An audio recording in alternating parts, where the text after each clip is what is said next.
जो प्रभुंकर सेवा मन करी से आत्मर्पित विश्व मनुष्य सृष्टिकर्ता को देखी पारे ना, मुक्तिकर्ता को देखी पारे ना।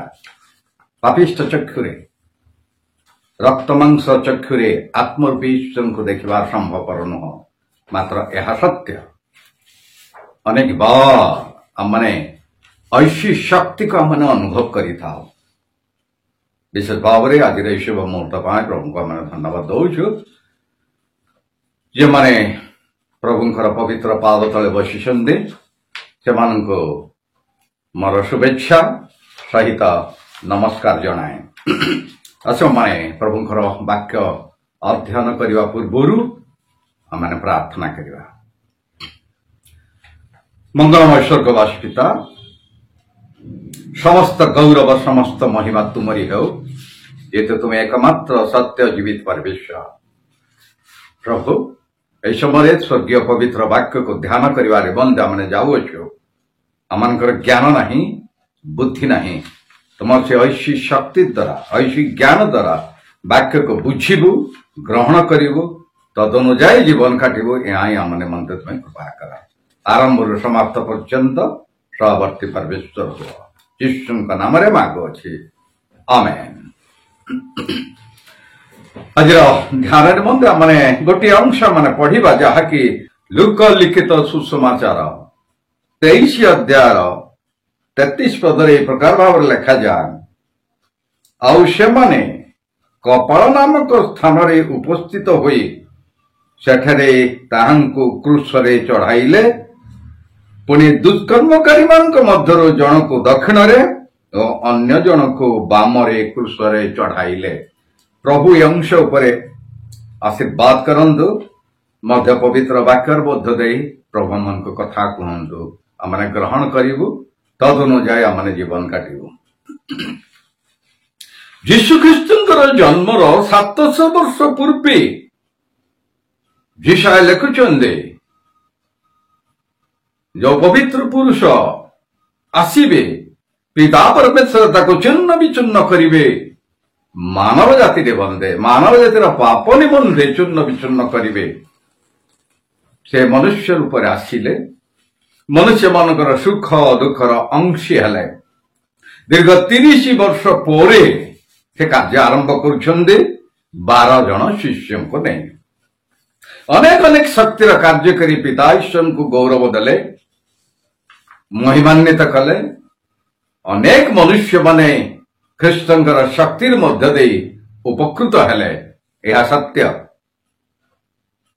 यदि मध्य अनेक अच्छा जो माने याजक माने, अध्यापक माने, नेता मानक मध्य सहायतान कार्य कला। जेहेतु यीशुଙ୍କ पछरे हजार हजार लोक गमन कले, वाक्य शुणा निमंते, आश्चर्य कर्म देखा निमंते, आश्चर्य कर्म निज व्यक्तिगत जीवन अनुभव करने निमंते गले। यीशुଙ୍କ पछरे जीवारु ए याजक अध्यापक माने नेता मानकर मान सम्मान कमी गला। तेणु शैतान से मानकर मन मध्य पछे कि प्रकार भाव में यीशु को आम हत्या करिबू। एपरिकी लिखा जाए यूहन्ना 13 अध्याय शिष्य इस्करियोत यहूदा मध्य शैतान प्रवेश कला। जेपरिकी यहूदा को से शास्त्री फारसी अध्यापक माने नहीं 30 कोटी रुपये मुद्रा नहीं यीशु को धरे दबा निमंते इच्छा प्रकाश कले। निरूपित समय प्रभुंकर थिला।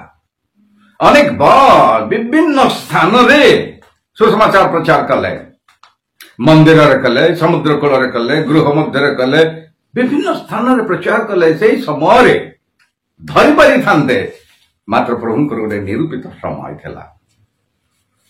एई निरूपित समय होजे गेत्सेमनी बगीचारे जेतेबेले कि प्रार्थना करुथिले, धर्मशास्त्र प्रकाश करे राति सारा जीत पर्वतर मध्य राति सारा प्रार्थना करुथिले।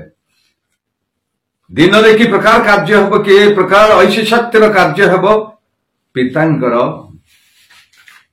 इच्छानुदित कार्य हब। एथि निमंते पवित्र पाद तले बसुले राति सारा दिन सारा कार्य करी पितांकर महिमा करुले जेतेबेले गेत्सेमनी बगीचारे प्रार्थना करुले उगूर होई प्रार्थना करुले सेतेबेले रक्त सबु टोपा टोपा परी भूमि रे पड़िला आमने भल करी जानुଛୁ ए समस्त विषय जेतेबेले राति गुरुवार राति 1 रे अरेस्ट करागला यीशु को बा बंदी करागला यीशु को प्रथमे विचारित हेले सेही समयर विचारपति थिले पिलातों निकट को जाए यीशु ख्रीष्ट अन्य लोक माने विचार करवा निमंते जेते पिलात उपस्थित अच्छा से 3 थर कहले एई व्यक्ति निर्दोष व्यक्ति प्राणदंडर कौन कार्य करी नाहंते अथच लोके कहले यांकु क्रूसरे चढ़े दियो बारबा को मुक्ति करा क्रूसे चढ़ाओ बारबा को मुक्ति करा जेतेबेले गालीली प्रदेशर राजा हेरोद राजा तांको निकट को यीशु को पठेई देले से विचार करछन्ति से भी किछि पाई नाहंते एपरिकी कायफा महायाजक मध्य हनान याजकଙ୍କ निकटरे विचारित होउछन्ति धर्मशास्त्र अनुसार मार्क लिखित सुसमाचार तार 15 अध्याय 15 पदरे पुनर्बार जेतेले पिलातଙ୍କ निकट को आसिले अन्यमान को संतुष्ट करबा को जाई निज सिंहासन को बजाई रखिबा पाई कहले ए प्रकार कहले कौन कहले यीशु को करोड़ा प्रहार करा जाओ पुणी क्रूस रे समर्पण करा जाओ आउ सेते बेले लोके शांत हेले जेतले करोड़ा प्रहार करा जाए 39 कोटी करोड़ा प्रहार जेतले की करूछन्दी पिठिरु रक्ताक्त जो चमड़ार चापुक रे थिला सीसा हाड़ पुणी कंटा थिला तेणुक 129 गीतर 3 पदर लिखा जाए कृषक जेपरिक सियार रे चाष करे सियार करे मो पिठी रे तद्रूप कले पुलाय पुलाय मांस बाहरी पड़ी रक्त रक्त रक्त नितांत भाव यीशु ख्रीष्ट ईश्वर से संपूर्ण मनुष्य थिले मानवीय सुलभ गुण तांको जीवन रे थिला से संपूर्ण ईश्वर थिले ऐसी शक्तिर कार्य करी पिता यीशु को गौरव देउथिले 44 प्राय 44 पाउंड क्रूस को से बोही करी जाउछन्ते जेरूसलाम रो सेही गलगथा पर्वत को जाउछन्ते केते कष्ट हेतिबो राति रे भूख पिठी रे माड़ पुणी 44 पाउंड क्रूस को बोही करी जाउछन्ते केते कष्ट हेतिबो जो स्त्री लोक माने यीशु को द्वारा आशीर्वाद पाई उपकार पाई गालीली से स्त्री लोक माने बक्षाघात करी क्रंदन करी आसुचंदे तापर से ठिया ही पड़ले यीशु भल कर आम जानीचु पछ बुलिक कहले गो नारी मारे मो पाई कहीं कांदुच तुम मान निमंते तुम मान संतान मान निमंते कांद जेपरिक जगत से मुक्त लाभ करेंगे पापरु से मुक्त लाभ करेंगे शैतान कौशल से मुक्त लाभ करेंगे यीशु शेष थरक कहते हे स्त्री माने मो निमंते तुम्हें क्रंदन कर नहीं तुम मान निमंते तुम संतान मान निमंते आखिर लुह दियो जेपरिक अनंत नरक से रक्षा पाइबे सतरे प्रभुंकर वाक्य पढ़ुछु आम शिक्षा दौछु मात्र प्रभुंकर वाक्य को व्यक्तिगत जीवन सफल कर न था आमने कांदी न था आमने लुह दे न था देवा को इच्छा प्रकाश कर न था आमने कही था मन पिला माने जा तो हेबा कथा हेबे जदि आमने प्रभुंकर कथा न शुणु अबाध्य अबाध्य ईश्वर सेवा पुणी उपासना आमने करी था आमंकर पिलामानकर शारीरिक जीवन तत्वावधान आमने करिता मात्र आत्मिक जीवन विषय अवहेला करिता चक्षुर लोत प्रभु कहले दिया तुम पाए तुम पिलामानक पाए ଯେତେବେଳେ ଷଷ୍ଠ ଭାବରେ କୃଷ୍ଣ ବୋହି ବୋହି ଯାଉଛନ୍ତି, ପ୍ରଥମେ ସେନାର ଅଧ୍ୟକ୍ଷ ଅଶ୍ୱରେ ବା ଘୋଡାରେ ସେ ଯାଉଛନ୍ତି। ଦ୍ୱିତୀୟ ଦଳର ଲୋକ ଅପରାଧୀ ମାନେ ଯୋଉ ଅପରାଧ କରିଥିଲେ, ରାଜଦ୍ରୋହ କାର୍ଯ୍ୟ କରିଥିଲେ, ଦୁଷ୍କର୍ମ କାର୍ଯ୍ୟ କରିଥିଲେ, ସେମାନେ ଅପରାଧୀ ମାନେ ଯାଉଛନ୍ତି। 2 ଜଣ କୃଷକ ହୋଇକି ଯାଉଛନ୍ତି। ତାପରେ ଯୋଉ ଅପରାଧୀ ମାନେ ବନ୍ଦୀ ଥିଲେ, ବନ୍ଦୀ ମାନଙ୍କୁ ପ୍ରହରୀ ମାନେ ନେଇକି ଯାଉଥିଲେ। ଦେଖନ୍ତୁ ଏମାନଙ୍କ ହୃଦୟ ଅନ୍ତତଃ ତରଳି ଯାଉ, କଠିନ ହୃଦୟ ଭାଙ୍ଗି ଯାଉ। ବନ୍ଦୀ ମାନଙ୍କୁ ପ୍ରହରୀ ମାନେ ନେଇକି ଯାଉଥିଲେ। ତାପରେ ପ୍ରଧାନ ଯାଜକ ମାନେ, ଅଧ୍ୟାପକ ମାନେ, ଫାରୁସୀ ମାନେ, ପୁଣି ଜନତା ସବୁ ନିନ୍ଦା କରିକିରି ଯାଉଛନ୍ତି।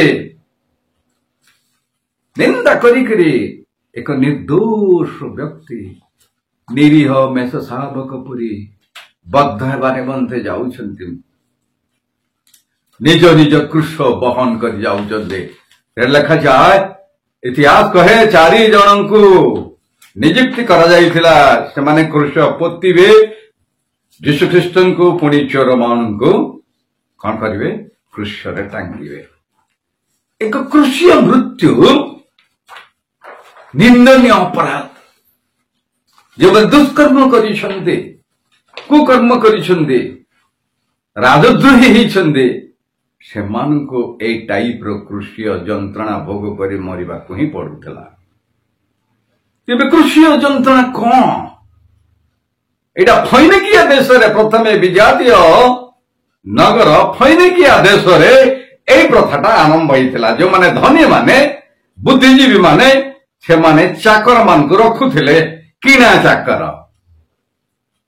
ସେମାନେ ଯେତେବେଳେ କର୍ତ୍ତାଙ୍କର ବିରୁଦ୍ଧରେ କାର୍ଯ୍ୟ କରୁଥିଲେ, ଅସନ୍ତୋଷଜନକ କାର୍ଯ୍ୟ କରୁଥିଲେ, ଫୈନିକିଆ ଦେଶରେ ସେମାନଙ୍କୁ କୃଷରେ ବଦ୍ଧ କରୁଥିଲେ, ଚାକର ମାନଙ୍କୁ। ଏହି ପ୍ରଥାଟା ଗ୍ରୀକ ଦେଶକୁ ଆସିଲା। ଦେଖିଲେ ଏହି ପ୍ରଥା ନିତାନ୍ତ ଭାବରେ ଭଲ। ଯେହେତୁ କର୍ତ୍ତାମାନଙ୍କୁ ମାନ୍ୟ କରିବେ, ସମ୍ମାନ ଦେବେ, ଭକ୍ତି କରିବେ, ଆଦର କରିବେ। ଗ୍ରୀକ ଦେଶରୁ ଆସିଲା ରୋମ ନଗରକୁ। ରୋମରେ ପ୍ରଚଳନ ହେଲା, ଯେଉଁମାନେ କାଇସରଙ୍କର ବିରୁଦ୍ଧରେ ଯାଆନ୍ତି, ରାଜଦ୍ରୋହୀ କାର୍ଯ୍ୟ କରନ୍ତି, ନିତାନ୍ତ ଭାବରେ ସେମାନେ କୃଷରେ ଟଙ୍ଗା ଯିବେ। ଏଥି ନିମନ୍ତେ ସ୍ପଷ୍ଟ ଭାବରେ ଜନତା କହୁଛନ୍ତି, କାଇସରଙ୍କୁ କର ଦେବାକୁ ଏଇ ବ୍ୟକ୍ତି ମନା କରିଛି। ପ୍ରଥମ ବିଷୟ, ସେ ନିଜକୁ ରାଜା ବୋଲି କହୁଅଛି। ଦ୍ୱିତୀୟ ବିଷୟ, ସେ ରାଜଦ୍ରୋହ କରୁଛି। ତୃତୀୟ ବିଷୟରେ ବିଚାର କରାଯାଉ। ବିଚାର ହେଲା ପରେ ସେ କୃଷ ଦେଇ ଯାଉଛନ୍ତି କୃଷର ହତ ହେବା ପାଇଁ। ପ୍ରଥମ ବିଷୟ ମାନେ ଚିନ୍ତା କରୁ, ଯୀଶୁ ନିଜେ କୃଷୀୟ ଯନ୍ତ୍ରଣାକୁ ବ୍ୟକ୍ତିଗତ ଜୀବନରେ ଅନୁଭବ କରୁଛନ୍ତି। ଏପଟ ଚାବୁକ ପ୍ରହାର, କଣ୍ଟାର ମୁକୁଟ, ଯାହାକି ଏତେ କଷ୍ଟ ଅନୁଭବ କରୁଛନ୍ତି। ପାଲେଷ୍ଟାଇନ ଦେଶର ଖରା, ଏପ୍ରିଲ ମାସର ମୁଣ୍ଡ ଫଟା ଖରା, ଅଗ୍ନିବର୍ଷୀ ଖରା, ଏକ କପାଳ ନାମକ ସ୍ଥାନରେ ପାହାଡରେ 9ଟାରୁ ଅପରାହ୍ନ 3ଟା ପର୍ଯ୍ୟନ୍ତ। ଆପଣମାନେ ଚିନ୍ତା କରି ଦେଖନ୍ତୁ,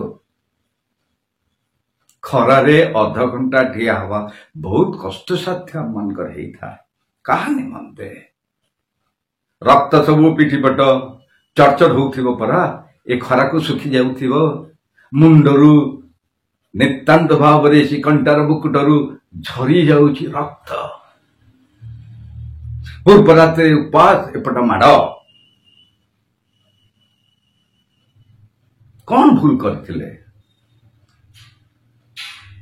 ଅନ୍ୟାନ୍ୟ 2 ଜଣ ଦୁଷ୍କର୍ମକାରୀ, ସେମାନେ ଭୁଲ କରିଥିଲେ। ଯୀଶୁ କଣ ଭୁଲ କରିଥିଲେ?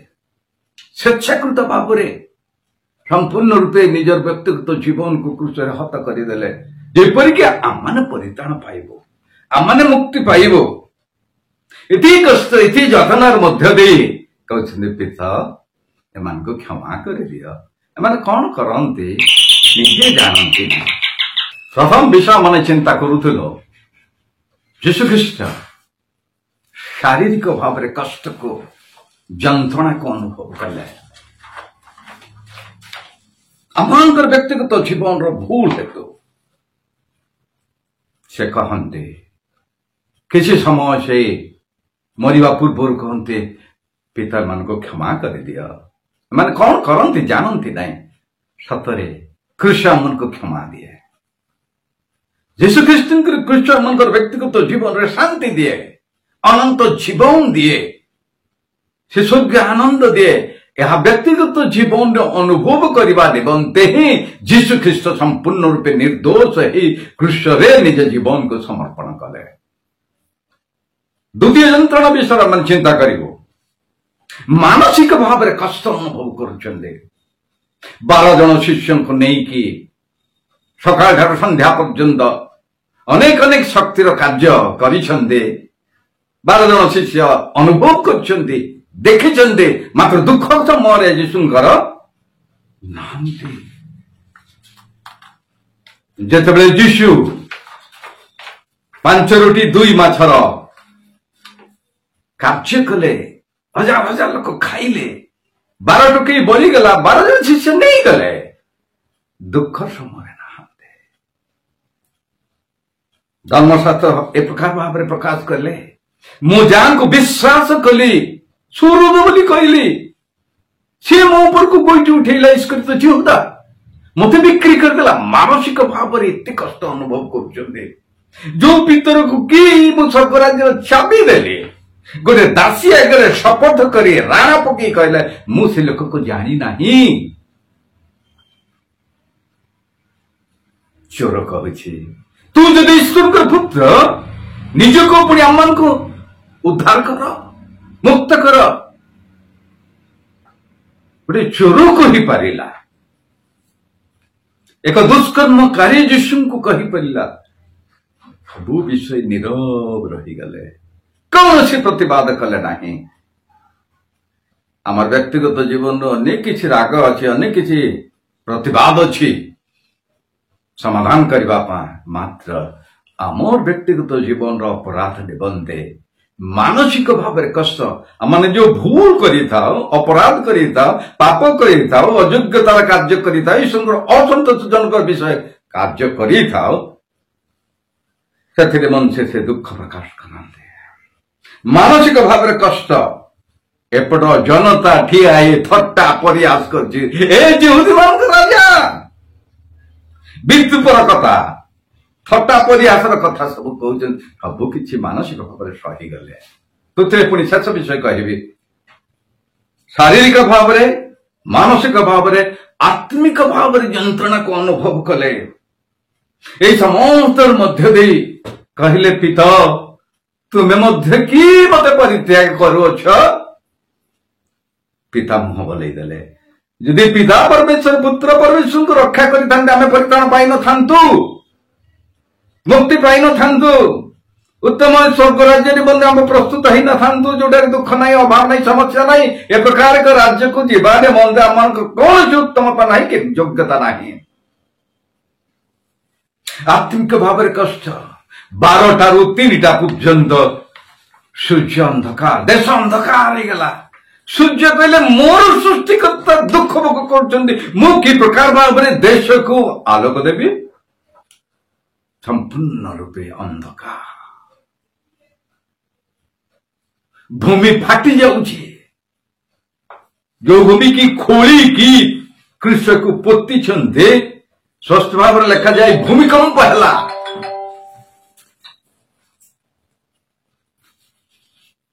सृष्टिकर्ता दुखरे शैल विदीर्ण हो जाऊची खंड खंड हो जाऊची शैल मात्र आम धर्मशास्त्र अध्ययन करी थाओ वाक्य शुणी थाओ यीशु विषय समस्त कष्ट यातना को शुणी शुणी मध्य आम आखिर टोपे लुह इति सप्तग्रीव हो जाइछु आमे हमर आत्मिक जीवन निमंते सप्तग्रीव हो जाइछु